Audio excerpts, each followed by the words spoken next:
ZKGM, everyone. Welcome to another community call.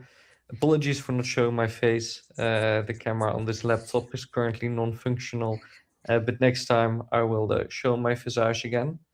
For today's community Visage. call, we're going to keep it relatively short, but we got some interesting updates, and especially we can riff a little bit on the recent work that we've been doing.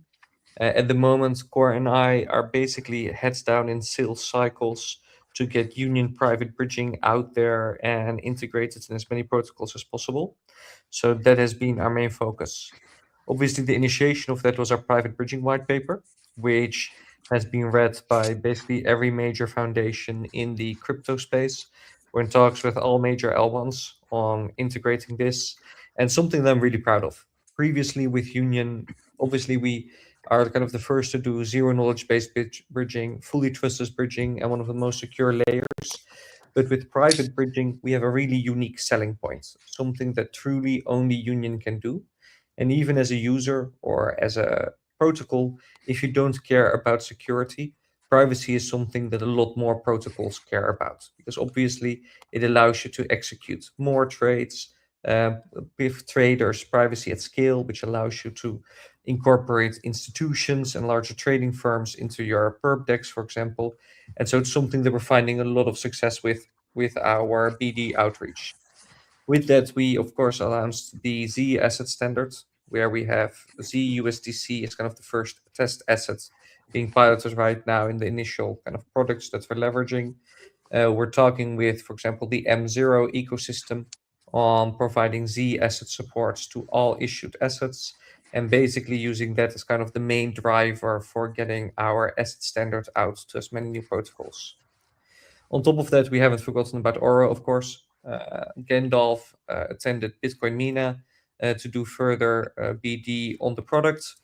I think at the moment we might be becoming one of the, I would say, like most revolutionary and hottest Bitcoin protocols for Q1.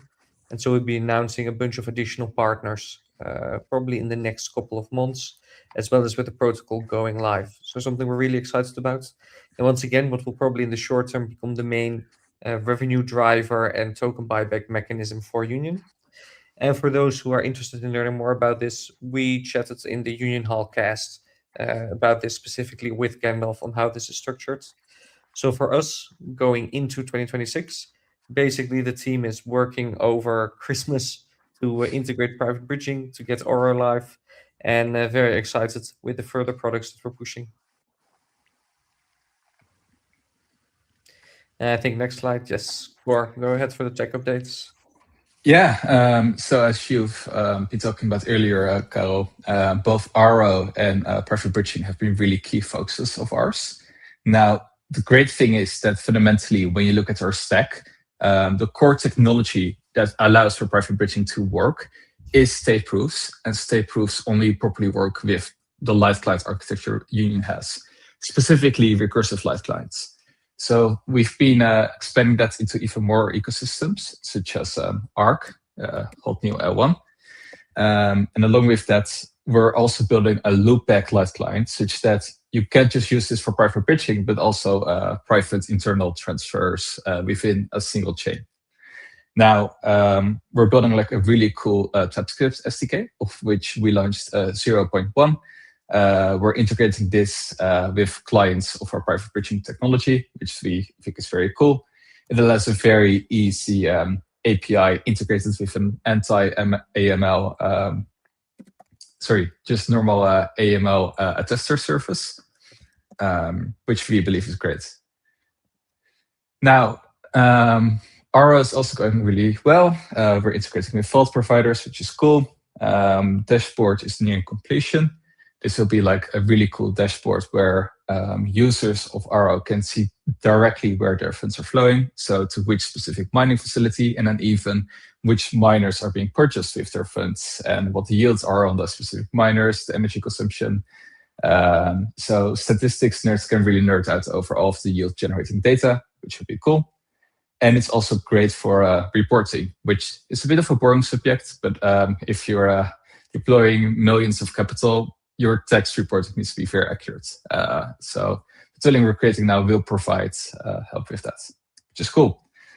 In addition, new ecosystems. Sui, we're launching on testnet probably this week, which I'm quite excited about. It's been a long time coming.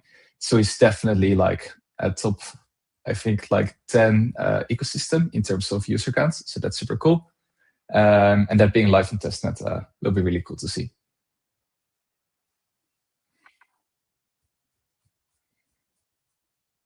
Okay, moving on to community and ecosystem. So, little rundown of the Union Hall cast, which we host most Thursdays. We had some really fantastic guests this month. So we had Gauntlet, Digify, Oro, which was an Oro special, kind of going on all the plans that we were doing over the last few months. Gummy Crypto Capital and Anagram. So thank you everyone who came to the Union Hall cast. It's always a pleasure. We've been writing a lot of content around Union private bridging. So we've created a blog post. There's a bunch of different posts that break down private bridging just so that you can get all the nitty-gritty details. Core did an amazing pitch on our last community call, going into all of the deep, dark dev details around it. And we broke that down. So it's a little bit more bite-sized and easier to kind of understand what's going on there. So feel free to check all of that out if you want to get into the nitty-gritty of what we're doing and all the exciting things to come from that. So yeah, something we're very excited about. Events that happened, we went to Bitcoin MENA, which was fantastic. I tagged along, was repping Union, met some really awesome people. And it's really great to meet people beyond the PFP. So that's really cool. It's nice to see some really exciting progressions with Oro, which will be something we're really looking forward to announcing to you guys in the coming months, Carol mentioned earlier. And we've also got quite a few posts out in Korean, which is great. So if anyone in Korea is interested in what we're doing private bridging wise, we've partnered with Block Media, who are fantastic and break everything down in Korean for us. So if you're interested in that, then you can find all the resources on there. So that's a quick, sharp rundown from community. If we could hop to the next slide, thank you. We'll run a few questions which the community has popped into the comments. So question 1, why did Union decide to implement private bridging? Yes, yeah, so shall I take this one? Or you want to take this one? Whoever's brave enough. Yeah, I'll get started. So we had been like sitting on the potential concept for private bridging for quite a while, actually. A big problem we had was figuring out the compliance aspect for it. So to iterate, like our private bridging is not for money laundering, it's not for hackers to use. And we specifically designed the system to basically allow for reveals in the case that such a thing happens. You here can think about like ZK proofs of innocence being required, or in our case, we have third-party vendors integrate the product and they perform like KYC or address checks, etc. We actually have integrated that like into the smart contract and circuit logic itself. So it's something that's enforced at all layers. And that's something that, even though it might not be as like cypherpunk as we'd want it to be, is something that just is required in how the current world operates. So we really see like our private bridging as extending the guarantees that a bank provides you, right? So if the US government wants insight into your transfers, then that will still happen with the subpoena. However, your employer, your wife, your whatever can't actually see how you're spending your money. So I think that's a really powerful product that's very much geared to be able to be used by institutions. Because if you look at, for example, Railgun, Tornado Cash, etc., these protocols can't really be used by an institution. They're like on sanctioned lists by the US government. The addresses using them get blacklisted. And so at the moment, for big parties that want to do basically privately, for example, trade on chain, but not 1 million, but 1 billion, they have no products at all that can facilitate this. And so from like a product perspective, this becomes really interesting for us to place out there, especially with the rise of purpose-built chains, right? Think stables, think ARC, right? These like stablecoin chains that are being made to basically facilitate neo-banking. You kind of need privacy to make neo-banking work here. Because if your employer pays you from their Ethereum multisig, into your neobank account on Arc, if the bridging itself isn't private, then you're still going to observe all money movements going into your account. So it just makes a ton of sense for a product like this to exist. Cor, maybe you have an addition to this on why you so desperately want this out there, but I think this kind of summarizes the business case very well from the Union side. Yes, I think the business case makes total sense. I would also align that from a technical POV, like part of why we developed this is we just realized that we have all of these state roots of all of these chains available on all of the also other chains. So we were just experimenting like, okay, what kind of things can we be proving on other chains with this technology, because it's something only we can do. And when playing around with this, we discovered that we could combine the technique of sending funds to unspendable addresses with the fact that we have access to the state root of every other chain. And that, in my opinion, made it just a really natural evolution of a Union's core tech stack, to be honest, which is why I think it's like a really, really cool fit. Also, this ties really nicely into our like broader approach of stabilizing stables, which becomes even more important as we have many of these Taylor chains. And I think the private payment stack is a really cool first use case of under the hood temporarily wrapping to a private asset, but you start with normal stables and you end up with normal stables. So I think that's super cool. 100%. And just getting into the nitty-gritty, because I know we mentioned other people or platforms that are implementing private bridging. What would you say sets Union apart from those other private bridging platforms? Whoever wants to take this. Yeah, so to be honest, there's not really a lot of other private bridging platforms. There's really only like one other way at the moment to technically accomplish private bridging, and that is if you deposit into a centralized exchange and then withdraw out of it. And the reason for that is with Union, we aggregate data from blockchains, right, into a single hash. All the fancy stuff we do with state roots. And because of that, we can basically prove that a bridge transfer is valid without needing to prove from which chain it actually comes from. And so a prerequisite for doing private bridging is that your bridge needs to be based on aggregating state roots. Otherwise, it's not actually doing private bridging. There's definitely bridges out there who, for example, allow you to bridge using like Tor, right? So your like IP is hidden when you interact like with their UI. But there isn't any bridge out there where if you look at the on-chain transaction itself, right, you can't tell from what chain the money came from or what chain the money is going to. Really only with Union are we capable of doing this right now. And there's really no other bridge out there at the moment that aggregates state roots like this. So it's a really unique kind of product out there that is truly like the culmination of all of the hard work we did for 3 years, right? Score kind of put this really well in a company meeting we had, because we initially spent so much time kind of solving the hard problems that might seem like maybe not necessary, right? Like, do users care about this, etc. They now allowed us to actually do private bridging because indeed, like we kept so closely tied to the original ethos for why we built, which is keep it like trustless, only rely on cryptography and math, and don't rely on like off-chain multi-sigs and relayers. So that's kind of like the powerful model that we have over here.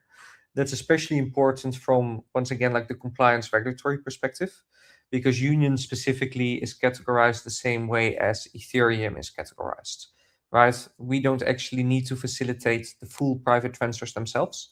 Technically, we couldn't even like stop you from doing the private transfers. So once again, because we built such a decentralized platform overall, right, upon which other folks can deploy smart contracts, can interact with it, we're kind of put into a different category than if, for example, Circle wanted to provide private transfers, which goes fully through their like centralized backends. Now, even though like you can't really stop private transfers from happening, of course, for like vendors who integrate to us, we still built in like various compliance tools and such. But really, like for us, what stood out for us is that Union is like truly a decentralized product. Okay, excellent. I know there's been a few people sort of asking about the compliance and how that will work, and there is a few questions around if people wanted to use private bridging for something a bit more unsavory, like what technology have we got in place to sort of catch those out and make sure that we're compliant and everything is sort of like in alignment, or has some good technology on that? Yeah, excellent questions. So first of all, what distinguishes Union's private bridging model from like prior attempts that like guarantee complete utter privacy, you are forced to use the attestation service with Union. Now, these attestations are private to the outside world, so they still facilitate the use cases that we that good actors will have for this product. But AML services or like governments, if they think something's suspicious, they have full access to the data and they can see who's transferring funds to whom. Alluding to your colleagues or wives still cannot see your transactions. Not relationship advice, by the way. I think it's healthy if she knows. But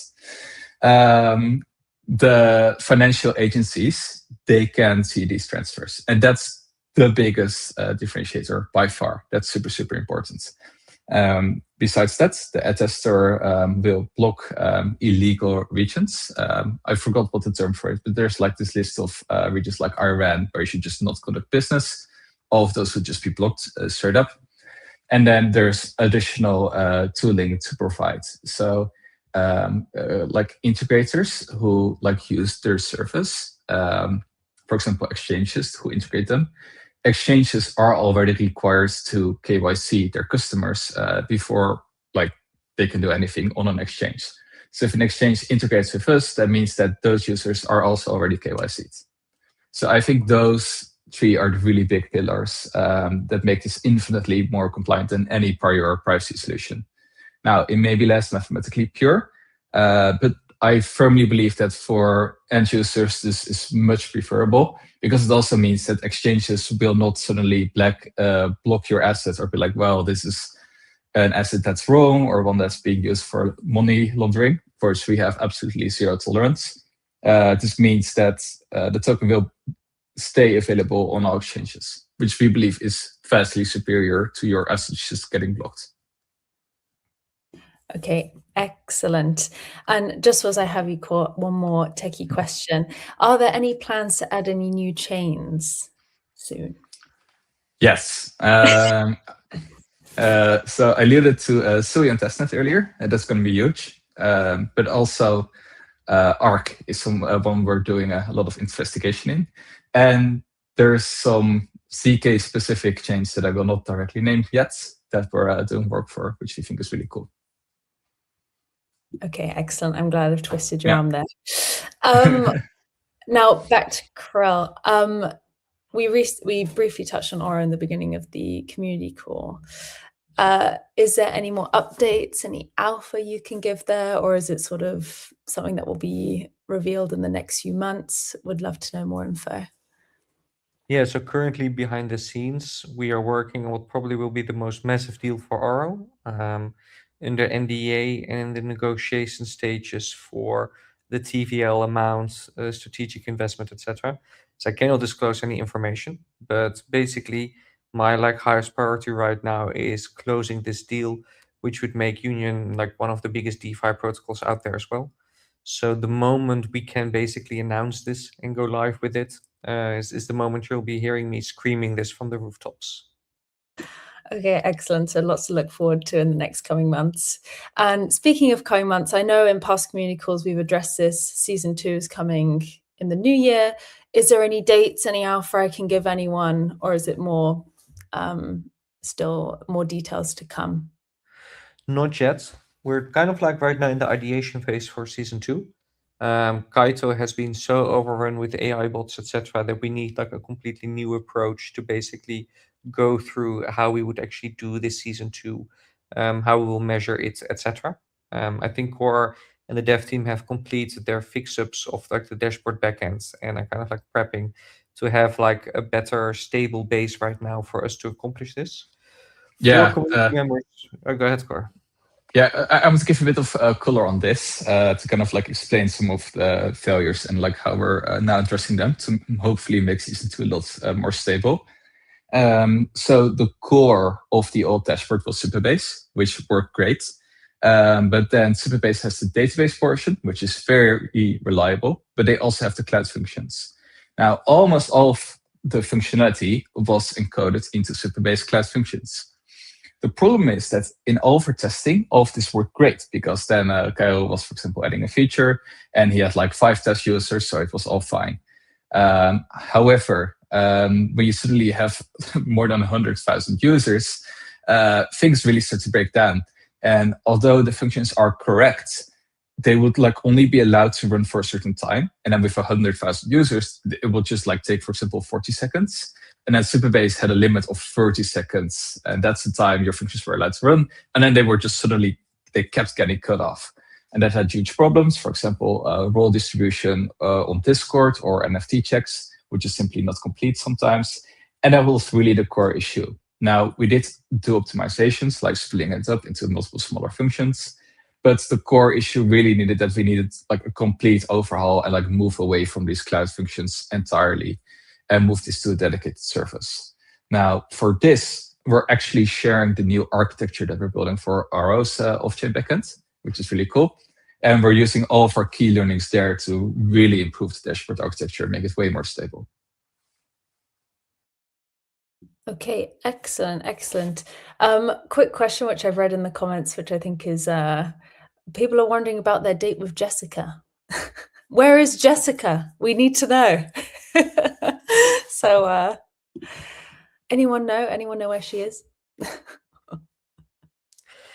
Yeah, I think basically what we're going to do, because we also have the list of users eligible to meet the team. So currently we are planning post our launch to basically make a big splash at one of the next conferences that we're attending. For those who've kind of been following like different conferences we're attending, we are very heavily sales and BD focused. So it has been a while since the Union team actually did a team retreat. I think, or it has been like a year and a half even. Yeah, really long time. I think many of the devs have been stuck in arcade for too long. So that will also be the moment where we fly out one lucky person, potentially to meet us at one of these conferences, and potentially where Jessica will be unveiled. So keep your eyes peeled for that, but we will make up for our promises and get people a ZKGF. Perfect. Okay. These are Carol's words. And before we conclude on that note, can I twist either of your arms on any alpha coming out in 2026? Like what have we got to look forward to? What's happening? Is there anything I can squeeze out of you before we conclude our last community call of 2025? Yeah, so the one under NDA is 100% the biggest alpha we have going out there. I'm thinking otherwise it's kind of Union becoming integrated in almost Web 2 style products. So we're doing the first couple of pilots right now with payroll companies and such. We're doing basically payments for employees within crypto. And so that's a real move from Union as a like chain and a pure token play to an actual product integrated that's being used on a daily basis, doing millions in volume. So that's going to be kind of like the alpha that I don't think many people are expecting, and that will soon arrive. And also, not some alpha, but I am looking back on, I think, like a fantastic year and one of Union's most productive years of all time. Like, of course, TGE happens, but especially after that, we really turned into like a professional company with like loads of very exciting revenue-generating products on the horizon. So, yeah, I'm super grateful for this year and excited for what's next. Okay, excellent. So exciting things coming in 2026. But I think that's it for us for our December community call. Thank you, everyone, for tuning in. As per usual, you can catch the replay on YouTube and it will be live on X as well. But yes, happy holidays to everybody. This year has absolutely flown by. And as Core said, Union's done some pretty awesome things in 2025. So more cool stuff coming next year. So thank you everyone for tuning in and we will see you in the next one. Thank you everyone. Have a good end of the year. Yeah, thanks. Bye-bye.